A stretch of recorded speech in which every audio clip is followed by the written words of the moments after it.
a randomized, double-blinded, placebo-controlled study on food dyes and concluded that artificial colors in the diet, quote, result in increased hyperactivity. So why are we taking a gamble? Parents, moms and dads, have also tried to raise attention to the issue. Some parents have observed that these chemicals cause hyperactivity and even aggressive behavior, and that it subsides when the chemicals are removed from the diet of the child, and sometimes even reoccurs when those petroleum-based chemical dyes are reintroduced. As I know from my experience taking care of children as a doctor, you have to always listen to the mom. Other studies have found that artificial colors that create vibrant colors mess with the child's developing brain to make ultra-processed foods more attractive, even when the child already feels full. These studies have associated food colors directly with obesity and diabetes.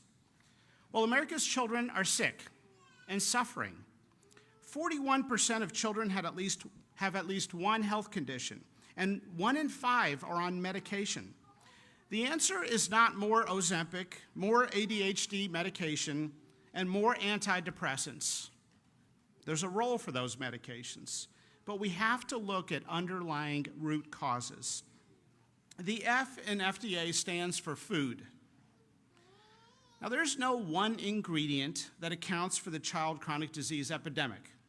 And let's be honest, taking petroleum-based food dyes out of the food supply is not a silver bullet that will instantly make America's children healthy.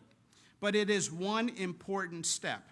This administration is not interested in continuing down the path of doing the same old things as we watch our nation's children get sicker.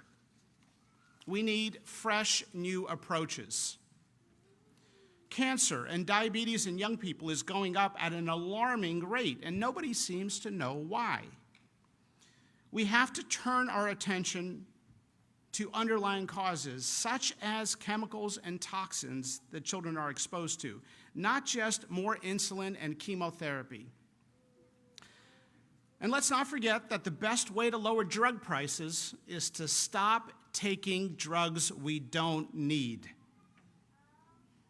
30 states concerned about this very issue have introduced bills or laws with a patchwork of standards for food companies. So the food industry, which has many good people, has asked for clarity. So today the FDA is taking the following steps. Number one, establishing a national standard and timeline for the food industry to transition from petroleum-based food dyes to natural alternatives. Number two, initiating a process to revoke authorization of synthetic food colorings, including those not in production, namely citrus red number 2 and orange B, within the coming weeks.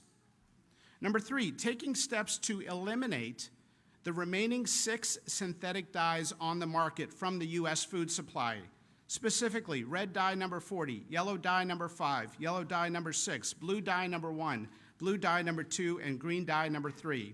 By the end of next year.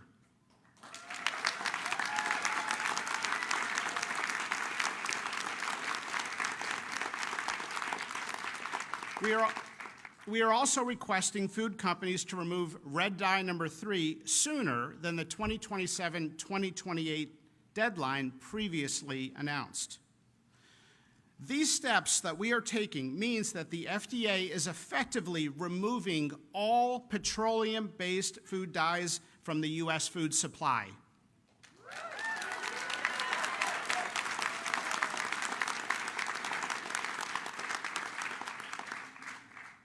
For companies that are currently using petroleum-based red dye,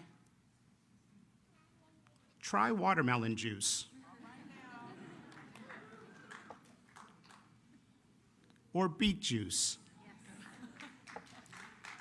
For companies currently combining petroleum-based yellow chemical and red dyes together, try carrot juice. The FDA is also announcing plans today to authorize 4 additional natural color additives using natural ingredients in the coming weeks, while also accelerating the review and approval of other natural ingredient colors. I want to take a moment to thank America's food manufacturers. Many have been extremely cooperative. There are many good people in food manufacturing delivering on the needs of the American public, and they have done exactly what we have asked them to do. 100 years ago, we asked them to focus on mass food production to solve food insecurity. Now, given our child chronic disease epidemic and enormous suffering and cost that has ensued, we have to come together to address the new problem. That's right, we have to come together.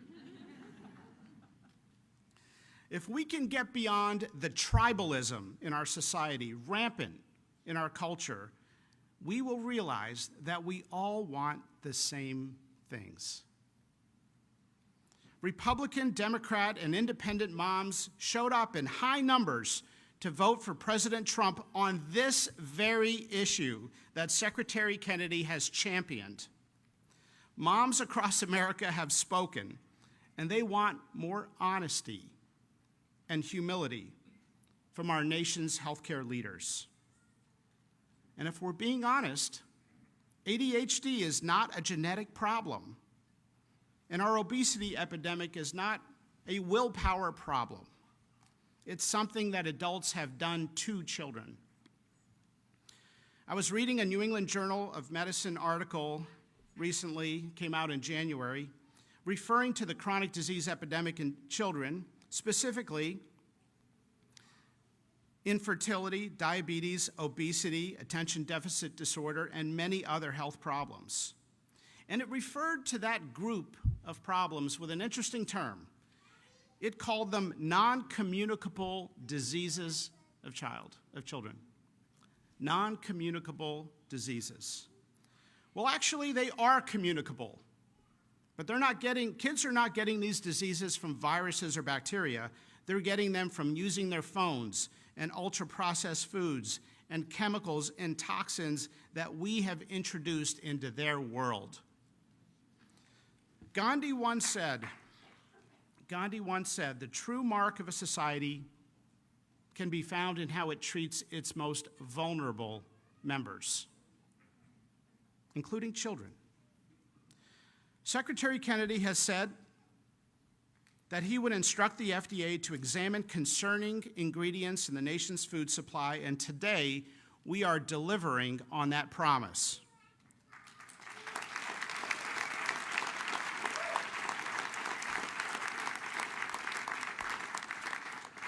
To be clear, the transition from petroleum-based food dyes to natural ingredient food dyes will not increase food prices. We know that from other countries that have already made the transition.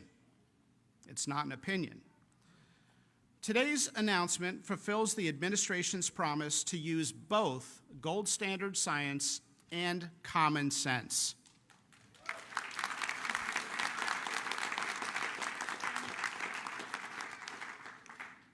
For the last 50 years, we have been running one of the largest uncontrolled scientific experiments in the world on our nation's children without their consent. And today, we are removing these petroleum-based chemicals from their food supply.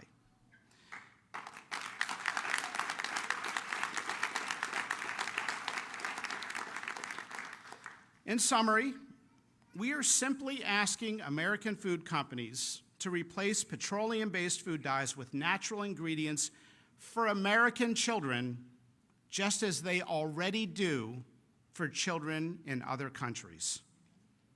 American children deserve good health. Thank you.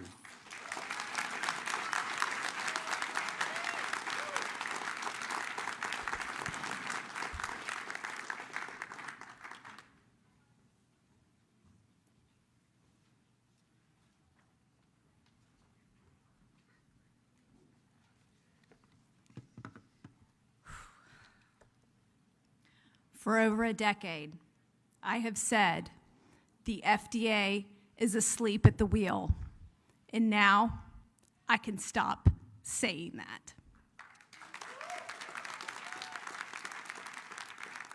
Hi, I'm Vani Hari. I'm a food activist and author, a fellow Maha mom, and I'm not affiliated with the HHS, just for the record. Thank you, Commissioner Dr. Marty Makary. Thank you, Secretary Kennedy, and everyone here at HHS that has made this swift action possible. Today marks the beginning of restoring the trust at the FDA and our regulatory institutions. Last September, I testified at the US Senate about the blatant hypocrisy of American food companies selling safer products in other countries while selling inferior versions of the same exact products here in the United States with artificial food dyes made from petroleum. The outrage of American companies doing this spawned a massive grassroots movement to hold these companies accountable. 1,000 concerned citizens, moms, children, elected officials, health leaders from across the nation gathered in Battle Creek, Michigan last fall asking Kellogg's to remove the dyes they don't use in other countries. We had over 400,000 petition signatures to deliver to their headquarters, but they gave us the cold shoulder. They told us to get off their lawn. Secretary Kennedy took our unheard voices to the campaign trail and elevated them all the way up to President Trump. From the moment my kids were born, I have taught them the truth about artificial food dyes because our government was doing nothing to protect them from these harmful ingredients. Now we are entering a new era, an era where we don't need to worry about artificial food dyes on the frosting of a birthday cake, the breakfast cereals served at schools, our children's Halloween bucket or Easter basket, the chips and the sports drinks being served after a game. This was the effort of so many incredible people, many of whom are in this room today. Thank you. Thank you for being loud. Thank you for coming together with me on this issue. Because you made your voices heard, we now have made history together. And now we have intellectual honesty coming out of the FDA, focused on looking at updated science on food additives that American food companies are not using in other countries. This is a win for every American who doesn't know the truth about the food industry. For all the mothers, the fathers, the doctors, and the teachers out there struggling for answers on our children's health problems when they can be solved with food. Because you know what?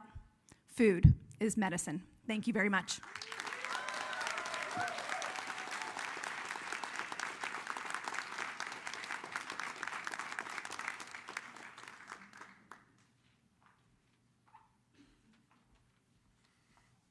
Hello, everyone.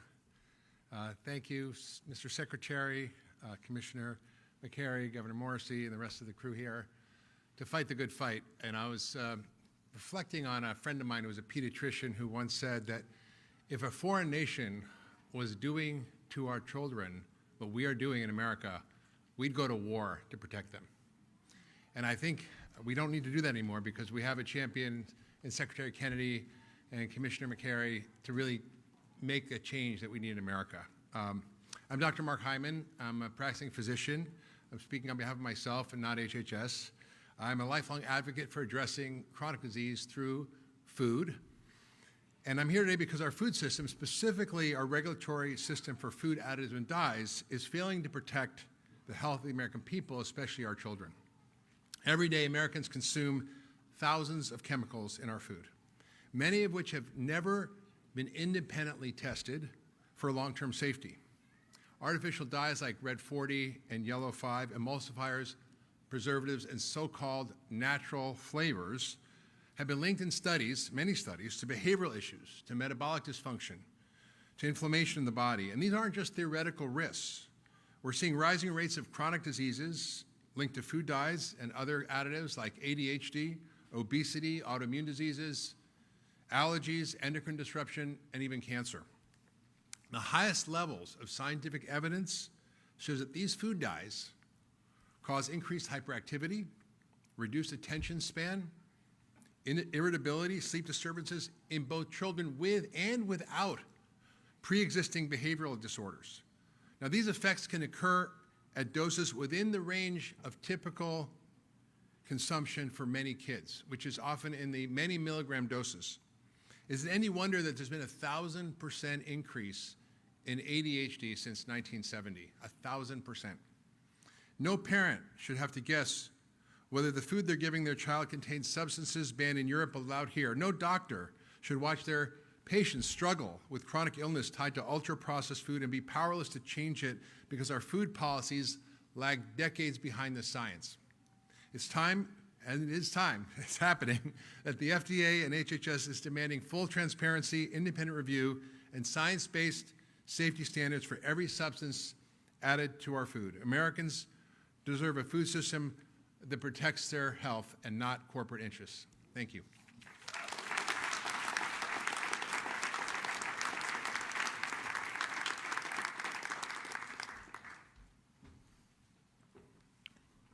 My name is Callie Means. I'm a special government employee at the White House. And if you look around the building here, this building is the home to the largest department in the U.S. government, the largest budget for any department of any government in the history of human civilization is this building.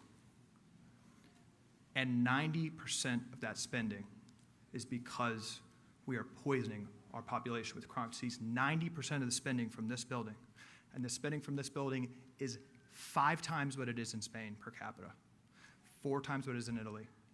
It is because we are poisoning our children. And 2 words are ringing out around the world from this building today, and those 2 words are common sense. I have had countless meetings with the food industry. They've talked to the media about this. They lecture us about not being scientifically rigorous on these policies with food dyes. Well, let's think about what that study would actually entail. A peer-reviewed, placebo-controlled study would involve giving these children shots of crude oil every single day for years and seeing what happens. When a study itself that the industry is telling us to do is on its face unethical, we clearly have a problem. This is also a day where the cries and the shouts and the applause from Maha moms during the campaign are ringing out across the country. Look at what we have here today. We have people like Dr. Mark Hyman who've been fighting this and talking about the real science for decades. We have Vani Hari, who's been advocating, shouting into the darkness for years on this issue. We have Maha moms, we have children. They gave President Trump and Secretary Kennedy a sword during this campaign. Secretary Kennedy and President Trump are walking with the Maha moms behind them. And what's happening today, and I have a plea for the media, let's not cover this cynically. This is a major win. This is a major win among grassroots forces against special interests. These are things, as you know, that industry has been fighting for years and years and years. These are things that a year or 2 years ago would have been absolutely out of the question to ever have happened. This is a major, major win. And I have a plea also, quite candidly, for Democrats. I've met with Cory Booker. I've met with a lot of people that care about this issue. Where are you? Come to HHS, come to the FDA, and work with this administration on these unimpeachable issues. This is our children's lives at stake. We are poisoning our children. This is a monumental day of turning the tides in this country.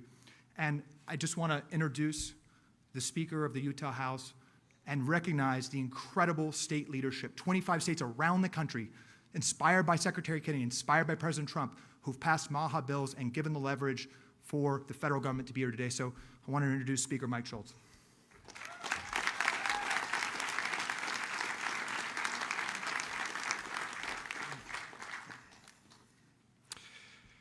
Good afternoon. I'd like to start by giving a shout out to my colleagues in the Utah House of Representatives in the Utah Senate, 10 of which came to be here with us today. Thank you. Because you see, real change doesn't happen easy. It happens because people are willing to do the hard things, to make the tough calls, and to put our kids first, and Americans first. Whether it's banning soda from SNAP purchases, or getting ultra-processed foods out of our school lunches, or removing fluoride from our drinking water, Utah leads and Utah has taken action.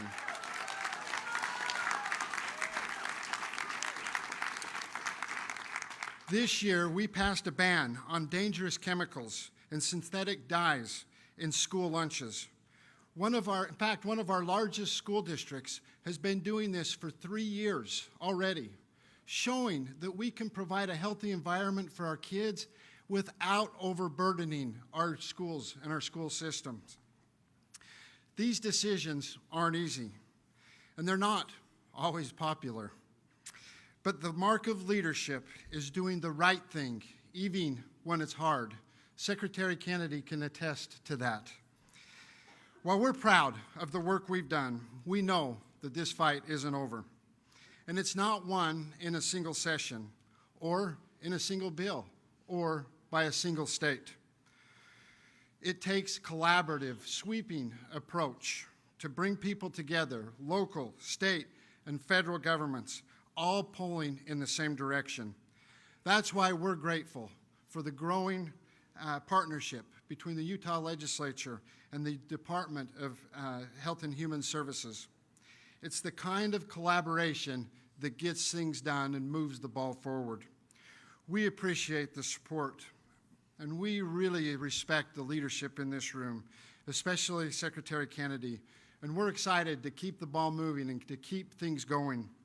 Let's make America healthy again, because our kids deserve better. Thank you for allowing me to be here with you today.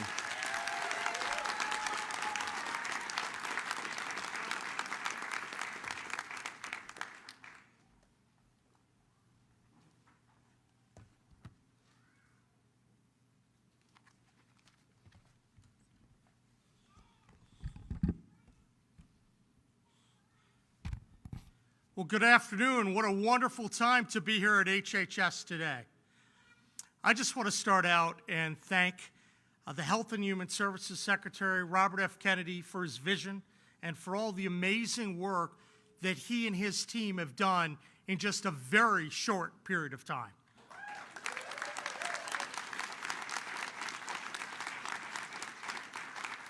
I'm grateful to be here with the Secretary and with the FDA Commissioner, Dr. Makary, and also I'm personally appreciative that President Trump had the good sense to pick these wonderful people. They're doing an amazing job making America healthy again.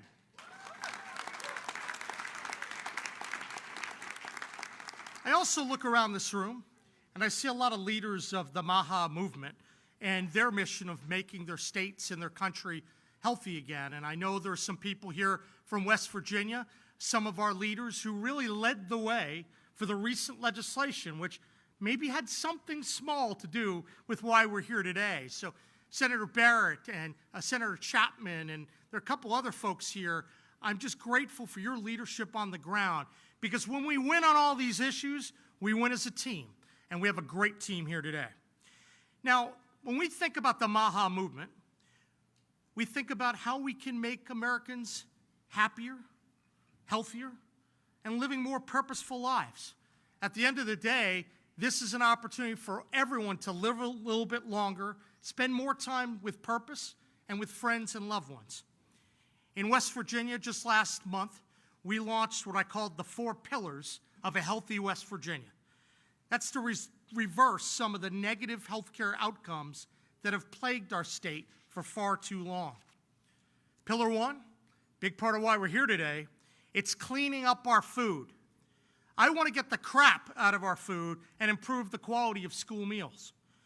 We passed the law in West Virginia because we thought our kids and our citizens deserve better. They deserve real food, not chemical shortcuts designed to fool the eye but harm the body. That's what making America healthy again means to us. It's not just a slogan, it's a mission. And it starts with protecting the most vulnerable among us, our children. Now, in West Virginia, we've launched a statewide walking challenge. We've called it the Mountaineer Mile. We're reforming our SNAP system to reward healthy choices. And we're holding a line on harmful food additives. Because when taxpayer dollars are involved, they should fuel health, not disease. And as part of this process, thank you. That's a pretty basic concept, I think. As part of this process, I think all of us know that a national discussion is needed. So we've been fortunate to help lead the way in West Virginia, but I'm so thankful for the leadership on the national level. That's the best way we do it, because we need consistent policies across the nation that clean up our food.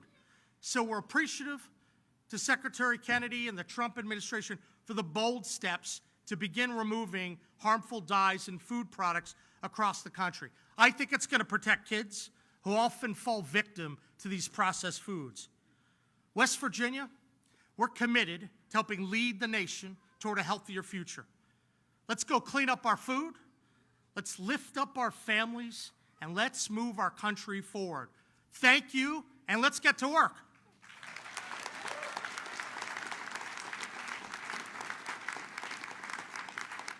And now it is my pleasure, my honor, to introduce someone who makes a lot of people nervous here in Washington. That's Secretary Kennedy. Secretary Kennedy? This is a guy that's willing to speak the hard truths and stand up for everyday Americans. Even when it's not popular, he stands up, he makes it happen. Let's join me in welcoming him, a warrior for America's children, RFK Jr.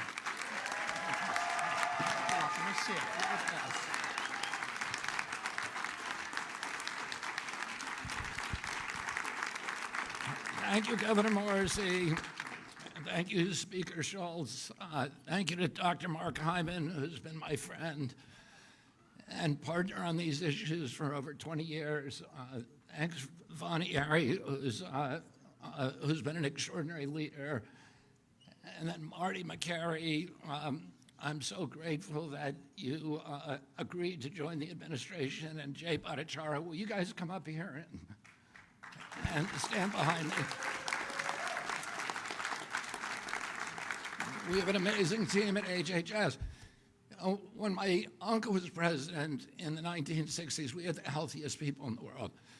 And one of the basic assumptions of our country was that because we were robust people, because we were vigorous, because we were tough, we had what my uncle called this beef jerky toughness that was responsible for our country being the land of the brave and the home of the free, the greatest industrial power in the world, the wealthiest country. We owned half the wealth on earth when my uncle was president, and part of that was because of the vigor of our society. And that's one of the reasons he started the Presidential Council on Physical Fitness, because he felt that Americans were getting soft, and it was going to steal from us and erode all of our leadership, our moral authority, and our values, and our role as an exemplary nation. And since his death, we've had this extraordinary chronic disease epidemic. When my uncle was president, 3% of American kids had chronic disease. Today, it's around 60%. And these are a broad category, the ones that Marty mentioned, like ADHD, the neurological disorders, ADD, ADHD, speech delay, language delay, tics, Tourette syndrome, narcolepsy, ASD, and autism. All of these are injuries that I never heard of when I was a kid. They were not part of the nomenclature. They weren't part of the dialogue. There was zero spent in this country treating chronic disease when my uncle was president. Today, it's about $1.8 trillion annually. It's bankrupting our nation. 74% of American kids cannot qualify for military service. How are we going to maintain our global leadership with such a sick population?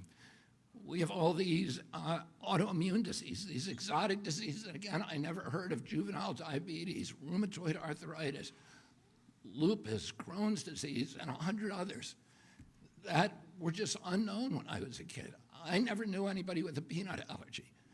I never knew anybody with a food allergy. Why do 5 of my 7 kids have allergies? I never knew of anybody who had eczema. I knew of a very small number of children who had asthma, but that has exploded as well today. And our fertility is dropping dramatically. Teenagers in this country today have the same testosterone levels as 68-year-old men. Our girls are reaching puberty 6 years early, from 10 to 14 years old. And this is existential for our country. And we have to address it. And one of the, probably, when I met with, and I want to commend the food companies for working with us to achieve this agreement or this settlement. And when I went in a few months or about a month ago to meet with a few food companies, I was talking with my staff about these petroleum-based dyes, and I said, if they want to add petroleum, if they want to eat petroleum, they ought to add it themselves at home. But they shouldn't be feeding it to the rest of us. And without our knowledge or consent. And unfortunately, we're going to get rid of the dyes, and then one by one, we're going to get rid of every ingredient and additive in food that we can legally address. One of the problems is that the industry, which all of these industries, cast a dark shadow historically over this agency. And there's so many conflicts that we are now systematically eliminating. That has allowed them to suppress the science. There's shockingly few studies, even on food dyes, and on all these other ingredients as well. And Jay Bhattacharya, who is here and who's running the director of NIH, is now narrowly targeting these kind of food additives for scientific study, so that one by one we can start eliminating them where they can. Where we can't, there's things that we'll never be able to eliminate, like sugar. And sugar is poison, and Americans need to know that. It is poisoning us. It's giving us a diabetes crisis. When I was a kid, I always say this, a typical pediatrician would see 1 case of diabetes in his lifetime. Today, it's 1 out of every 3 kids who walks through his office door. In our most recent study from NIH, 38% of American teens, it's half our adult population. This is existential. We are spending as much on mitochondrial disorders like diabetes as we spend on our military budget.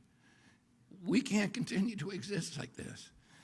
And the problem is industry is making money keeping us sick. As Jay pointed out, ADHD is associated with all these behavioral disorders. But those disorders are treated not by changing our diet, but providing medications to treat our kids. And they get medicated, and that's the only solution. And, I would point out that there is part of the etiology of these diseases is a kind of media malpractice, a mass psychosis that has our media not talking about this. And one of the possible reasons for that is the amount of money that's coming from the pharmaceutical companies into our media and from these food companies, where the advertising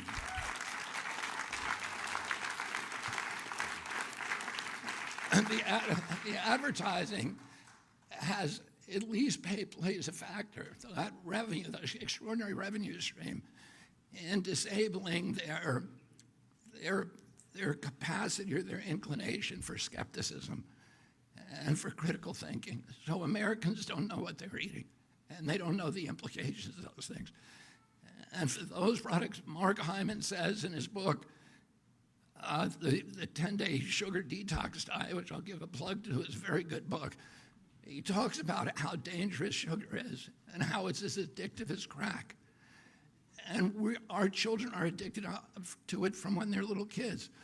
Our agency recommends, I think, a huge amount of sugar for kids from when they're born. And it's hurting them, and it's addicting them, and it's changing their taste buds so that they crave it. And it's disabling our population. So for those ingredients that we can't ban legally, we're going to start informing Americans about what they're eating. And we're going to try to work with Congress and the White House to make sure that we have adequate labeling so mothers who go into the grocery stores know what is good for their children and what is not. I want to say one other thing about the moms. When I went and spoke for the first time, and I met with the heads of all the food industry companies, one of the things that they said to us is that the worst thing for us is if we have a patchwork of legislation in all these different states, because then we're not capable of marketing nationally distributed products, because we're going to have different regulations in every state. And they didn't want that, and that's one of the reasons they came to the table with us. I want to thank Speaker Schultz, and I want to thank Governor Morrissey, and I visited many other governors in Virginia and West Virginia, in Arizona and Utah and other states that are having these local bans. But those bans have given us leverage to make demands in the food company. And the only reason that those states have banned these products is because of these ladies and millions of more across the country, the warrior moms who have powered the MAHA movement.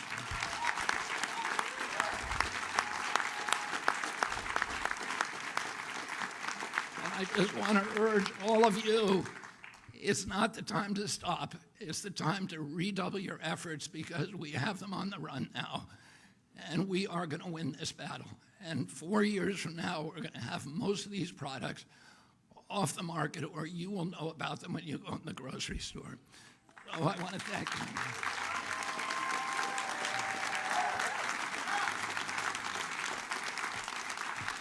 And finally, and most importantly, I want to thank President Trump. President Trump often, says that he's going to make America great again. But he knows that he cannot make our country great again if our country is weak, if we're not healthy, if we don't have vigor, if we're not a robust people. He says that he's going to restore the American dream. And a healthy person has 1,000 dreams. The sick person only has one. And right now, there's 60% of the people in this country who have only one dream, that they can make it through a day without pain, with energy, without having to take medications. And we are going to change that for our country. And I want to thank the moms and thank President Trump for his confidence in my leadership and for allowing me to surround myself with such an extraordinary team of scientists who are going to restore transparency to this agency. We're going to do replicated science. We're going to restore gold standard science so we know what's in our food and we can eliminate it. Thank you all very much.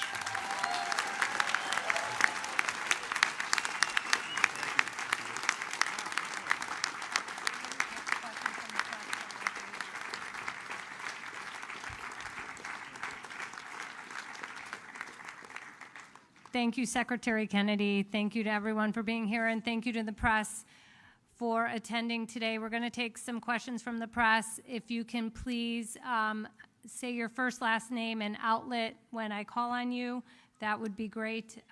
Sarah, CNN. Here. I got it. Okay. Hi, Sarah Overmall from CNN. Secretary Kennedy, you talked about how sugar is poison and how it's addictive. Is that the next step for you, looking at policies to reduce or even eliminate sugar in food products? I don't think that we're going to be able to eliminate sugar, but I think what we need to do probably is give Americans knowledge about how much sugar is in their products, and also with the new nutrition guidelines, we'll give them a very clear idea about how much sugar they should be using, which is 0. Yes. Helena Bottomiller-Evich with Food Fix. You mentioned the goal is to work with the food industry to get most of the major synthetic food dyes out. What is the plan if the food industry does not voluntarily agree to do that? And what are the next steps if you can't get agreement within the industry? Thank you. Well, here the industry has voluntarily agreed. And so, I think as we move forward, we are going to work with the industry. They've shown a lot of leadership on this right now. And in fact, we're getting food companies now and fast food companies who are calling us almost every day and asking us, how do we do this? What do you want us to do? Will you do a press conference with us? And so we're really happy with the reception. I think they're ready to change the industry. They have children too. There's no such thing as Republican children or Democratic children. Their children are going to the same schools, they're eating the same foods as the rest of us. And I think most of them really want to have a healthier America. They want clear guidelines, and they want to know what they can and can't do, and we're going to give them that.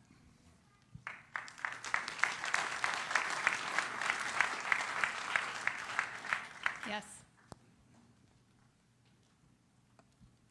Hi, Margaret Manto with Notice. I'm wondering if there's any pharmaceutical additives that you'd like to eliminate?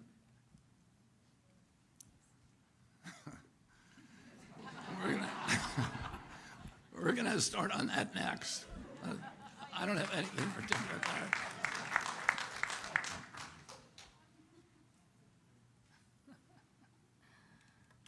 Yes, in the white. Hi, Emily Kopp, Daily Caller. When will HHS FOIA offices be restored? This is important for many of your stated priorities, adverse events, food. We're working to restore all of them. FOIA. When is our FOIA? A lot of the FOIA offices are eliminated by those. We're restoring all the FOIA offices, and we're going to make it much easier for people to get the information. We're going to try to post as much as we can. We're going to start a website with all former FOIA requests and the documents that were produced so people don't have to do it again and again. And we're going to try to get as close as we can to total transparency in this agency. I spent a lot of years litigating under FOIA, and I experienced the frustration of going year after year and being stonewalled by the agencies. A lot of the people who are in HHS right now come from that background. So we all understand how important it is to have, clear communications. Well, the papers that we produce in this agency do not belong to us. They belong to the American people, and we need to be honest with them. And let me just answer the question before you about the drugs and the pharmaceutical products and the additives to the pharmaceutical products. Right now, Jay Bhattacharya is working is assembling teams all over the country of scientists at universities and research centers to look at all of those products so that we can have, one of the problems is we don't have good science on everything. And we need to have science before we take policy action. And that science has been suppressed systematically for decades because of the conflicts in this agency. We're going to remove those conflicts. We're doing the science, already doing it. And we'll be announcing a series of grant opportunities this summer on all of these different ingredients. And we're going to have good information for the American public, and then we will take appropriate action. Ashley. Ashley DeMello with Fox News Digital. Will there be a way for Americans to identify products that are complying with this phase out? Such as labeling or? We're looking at labeling. Labeling, we have to go to Congress for. But one of the things that we're going to do is we're going to post all the information we have about every additive on an open source website. So that, and we're going to encourage companies that develop apps. There are a number of apps out there today, like Yucca is one, but there are a number of others. I use Yucca, and my wife uses it in our home.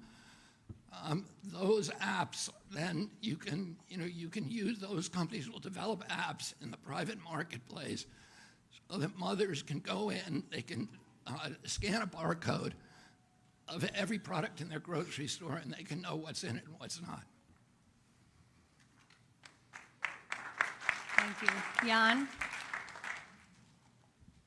So, Secretary Kennedy, you have a lot of issues on the MAHA agenda, obviously, and I'm very curious if you could share some of the logic of choosing, for example, autism and food dyes and things as some of the kind of inaugural issues that you're coming forward with. I would say, we're in a triage situation now, so we're choosing our priorities based upon the issues. Food dye is just a no-brainer. Nobody wants to eat petroleum. Everybody knows there's enough science out there that we know it's terrible for you. That causes health problems, but also behavioral problems. And so we can act on that now. Anything that we can act on, we're going to act on immediately. Some stuff we need science for. We just need to do more science. But a lot of times you hear people say, oh, we're going to do more science on that, and then 10 years go by. That's not going to happen. President Trump wants dramatic change. President Trump wants dramatic change in the next 2 years, and we're going to deliver that for him. In terms of autism, autism is a priority. We've gone from 1 in 10,000 now to 1 in 31, 1 in every 20 boys. This is 1,000 times more impactful to our country from an economic point of view, from a moral point of view, from just from the perspective of just our national well-being. That it has to be, it's costed by 2035. It's going to cost us, autism alone, just one of these chronic diseases will cost our country $1 trillion a year. We have to end that, and we have to end that because the children and the families are suffering so terribly. So that has been a priority for me for 20 years, and it will continue to be a priority, and we are going to find the answer very, very quickly, and we're going to eliminate the exposures that are causing it. Yes.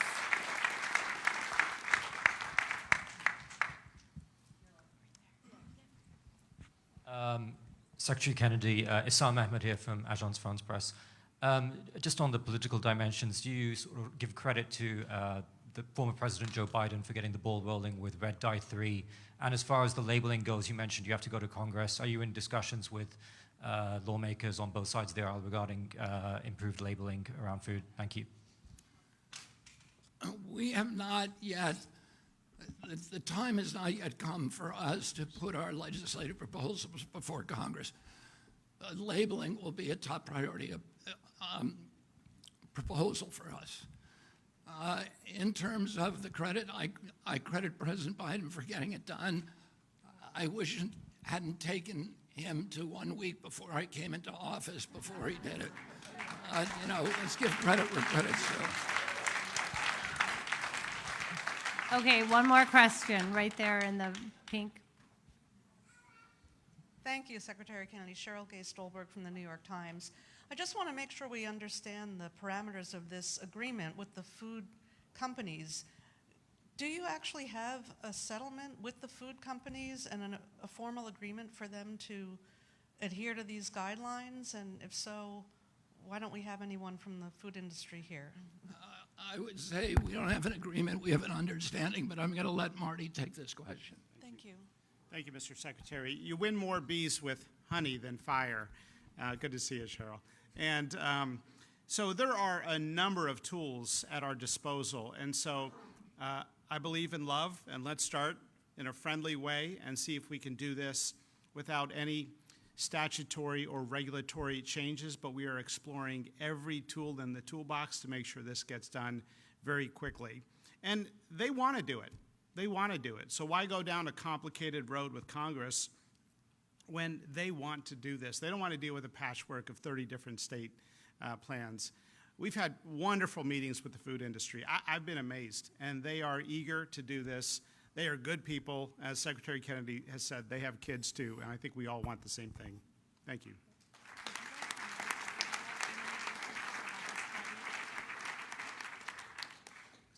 So I just wanted to make a couple of comments about the role of the NIH in all this. One of the major problems that I think that parents around the country have faced is when they go to the scientific literature, they come back with a stone wall. They hear that, well, the science hasn't been done, it's not rigorous. And part of the problem is that scientists are afraid to ask questions, basic questions that parents want answers to.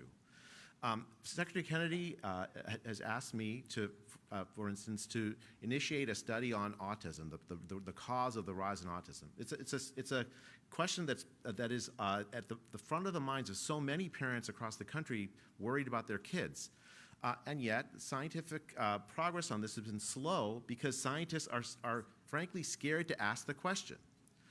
The goal of my leadership at the NIH is going to make it so that those questions are no longer taboo among scientists. Scientists need to work on the things that actually are at the top of the minds of the American people. The mission of the NIH is to do research that extends the life expectancy and improves the health of the American people. And that's exactly what we're going to do. Since 2012, the United States has seen no increase in life expectancy, none. And it collapsed during the pandemic, and only recently has it started to come back up to 2019 levels.